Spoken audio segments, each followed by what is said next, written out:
할렐루야, 우리 예수님께서 부활하셨습니다. 부활의 날 주님의 평강을 전합니다.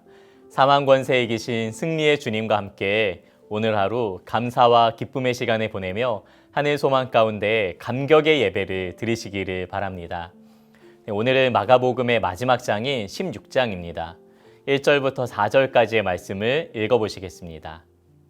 안식일이 지남에 막달라 마리아와 야고보의 어머니 마리아와 또 살로메가 가서 예수께 바르기 위하여 향품을 사다 두었다가 안식 후 첫날 매우 일찍이 해 돋을 때에 그 무덤으로 가며 서로 말하되 누가 우리를 위하여 무덤 문에서 돌을 굴려주리요 하더니 눈을 들어본즉 벌써 돌이 굴려져 있는데 그 돌이 심히 크더라. 아멘. 예수님께서는 성경대로 사흘 만에 살아나셨습니다.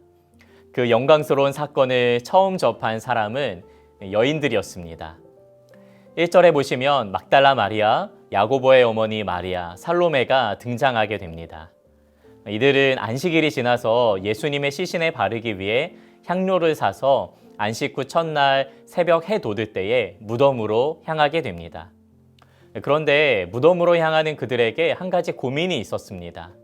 무덤에는 엄청나게 큰 돌로 막혀 있었는데 그 돌은 여인들이 힘을 합쳐도 옮길 수 없는 것이었습니다.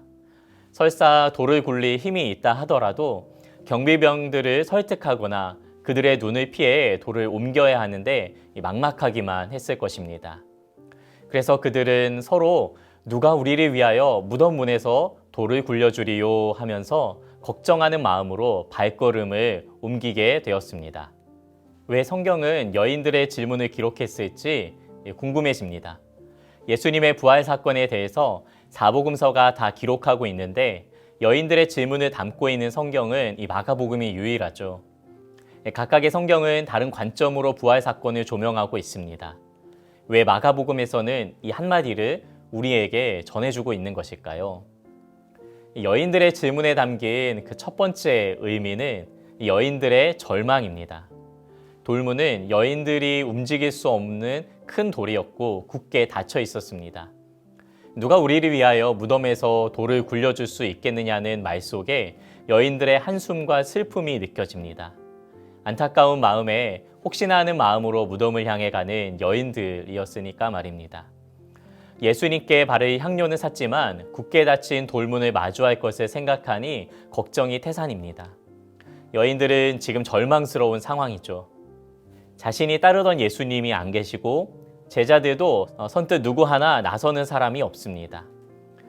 돌이 무덤을 막고 있는 것보다 더 큰 마음의 돌이 여인들의 마음을 짓누르고 있는 듯 했습니다. 여인들의 질문에 담긴 두 번째 의미는 여인들의 간절함입니다.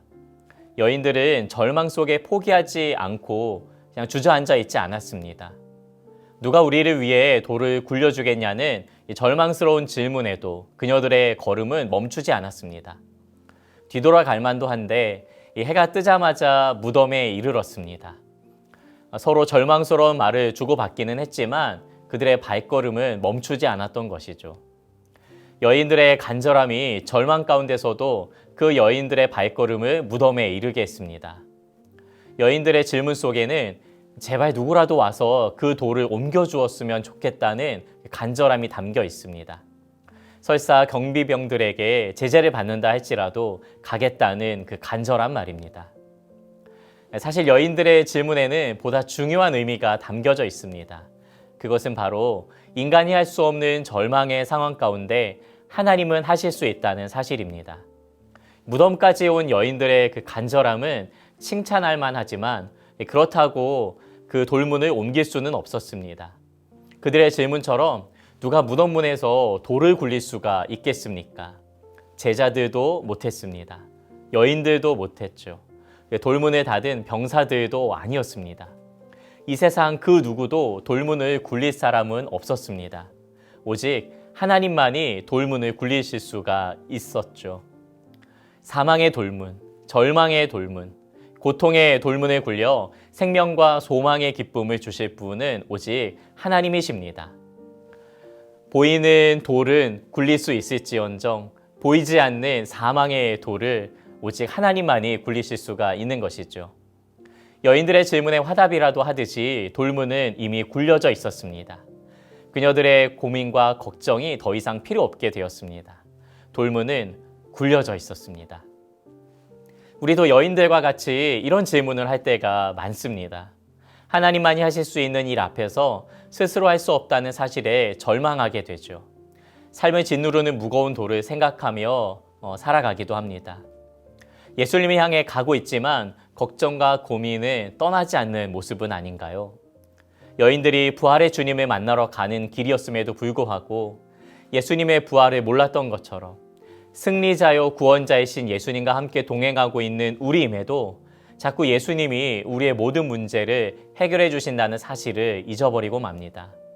사업의 문제, 관계의 문제, 직장의 문제, 자녀의 문제, 건강의 문제 등 우리가 살아가는 수많은 문제들 앞에서 누가 이 문제의 덩어리를 굴려줄 수 있겠냐라고 고민하며 절망하고 자신의 간절함으로 해결해 보려고 하지만 도무지 해결이 되지 않고 그 돌이 움직이지 않는 것 같습니다.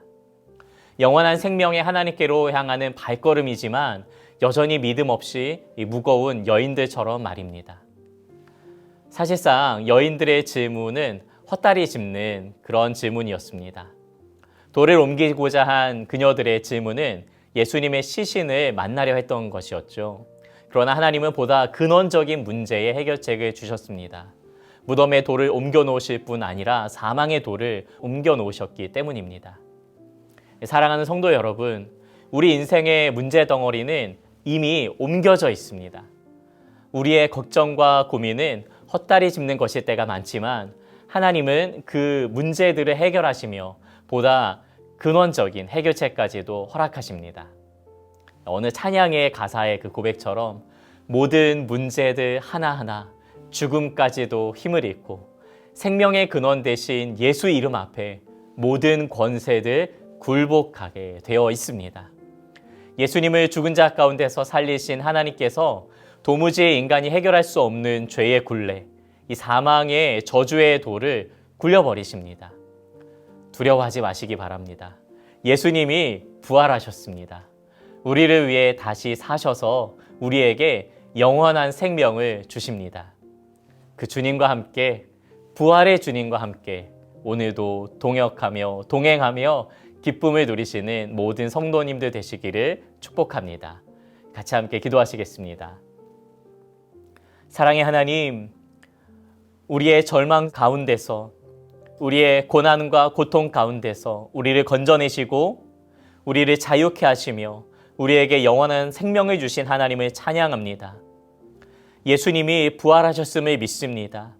다시 살아나셔서 우리를 모든 죄 가운데서 건져내시고 그리고 또한 우리를 영원한 하나님 나라로 인도하여 주시는 분이심을 고백합니다.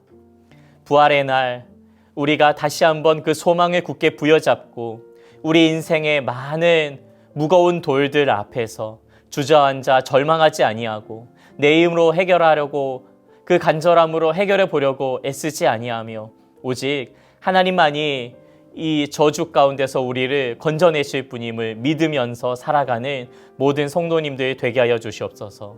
부활의 주님, 늘 주님과 함께 동행하는 우리와 우리 가정과 우리 교회가 되게 하여 주시옵소서. 부활이요 생명이신 우리 주 예수님의 이름으로 기도 올리옵나이다. 아멘.